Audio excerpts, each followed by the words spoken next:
ایک مولا کا چاہنے والا شراب پی کر نکلا، بچی بھی بوتل بھی ہاتھ میں اٹھا لی کہ آدھی گھر جا کے پیوں گا۔ کسی شراب خانے سے نکلا، سامنے مولا آ گئے، مولا کو کیسے منہ دکھائے، تو دیوار کی طرف منہ موڑ کر کھڑا ہو گیا کہ مولا پیچھے سے گزر جائیں، پہچانے نہیں کہ میں کون ہوں۔ مولا اس کے قریب آ کے کھڑے ہوئے، مولا نے فرمایا تم نے کوئی گناہ کیا ہے، ہم سے منہ نہیں موڑو۔ وہ جو شراب کی بوتل تھی ویسے پیچھے چھپا لی اپنے، مولا کی طرف مڑا تو شراب پیچھے۔ امام نے فرمایا یہ کیا ہے تمہارے ہاتھ میں؟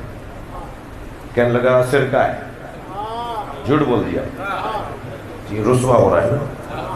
امام نے فرمایا میرے ہاتھ پہ ڈالو، سرکہ ہے تو ہمیں بھی دو، سرکہ ہے نا ہمیں بھی دو۔ اب کیسے ڈالے شراب؟ امام معصوم، امام صادق، کیسے امام کے ہاتھ پہ شراب ڈال دے؟ یہ مر جائے گا مگر یہ کام نہیں کرے گا۔ فوراً اللہ سے لو لگائی، یا اللہ مجھے ذلیل نہ کر، میں اپنے امام کے آگے ذلیل ہو رہا ہوں۔